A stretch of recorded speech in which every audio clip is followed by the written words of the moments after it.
Hey folks, Shaw here with Royal Tiger Imports, and today we're here to do a quick follow-up on the MG3 parts kits that we did yesterday.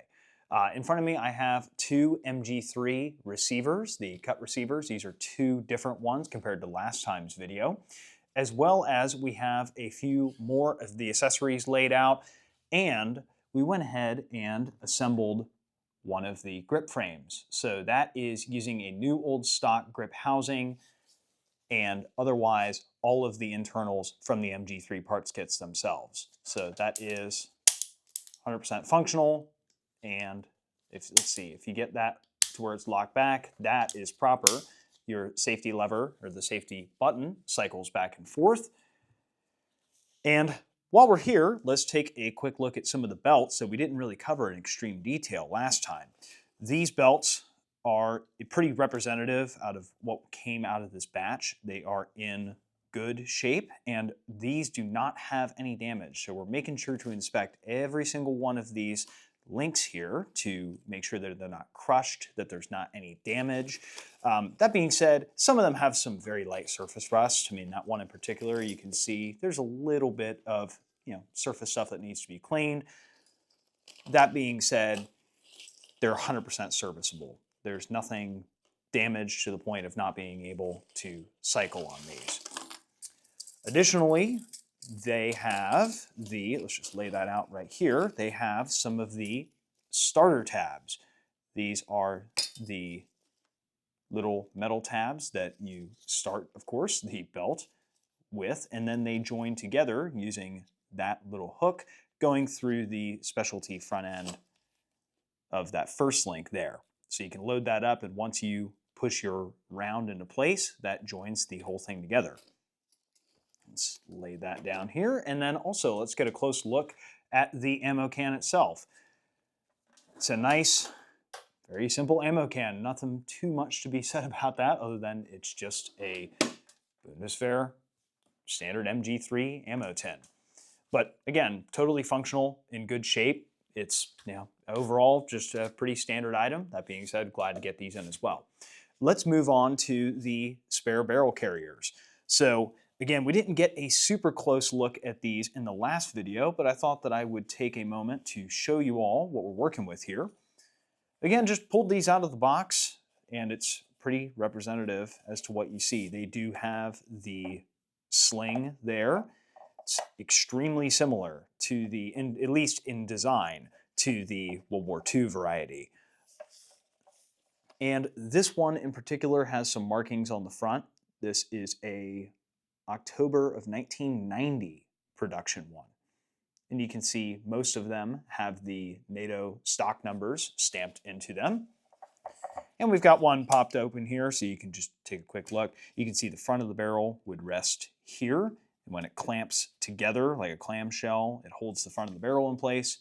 And then going to the back here, you can see there is one tab that holds the barrel extension in place so it doesn't really move anywhere. Once you have this thing clamped together, the barrel's pretty well protected. You're not going to end up damaging the crown or, God forbid, really bending it in any way.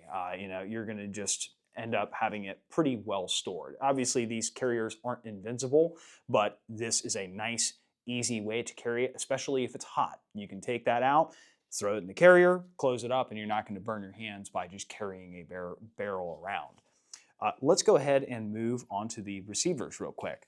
So, as we mentioned yesterday, unfortunately, the German government got their hands on these and crushed many of the sections of them. The one that we pulled out yesterday was a pretty extreme version. I just wanted to go ahead and show you all, hey, it can be as bad as that. That being said, we went ahead and pulled out a few more, and this one, while still, of course, it is crushed, it's not as extreme as the other one where it had a significant hydraulic press mark or a crush mark in the front there.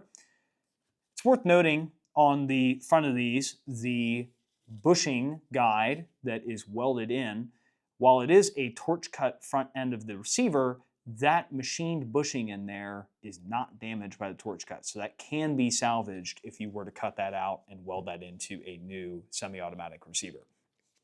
Speaking of semi-automatic receivers, or if you're an SOT, of course, this is a plenty good use of the parts as well.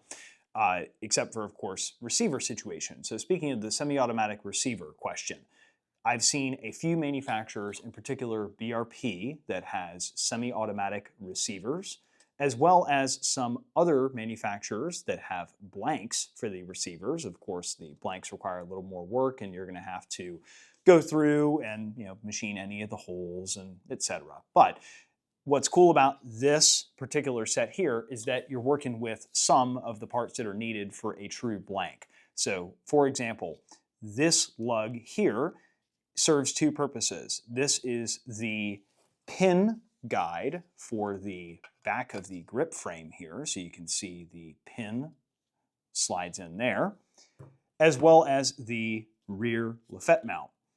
And it's also worth mentioning that we have the front lafette mount on there as well.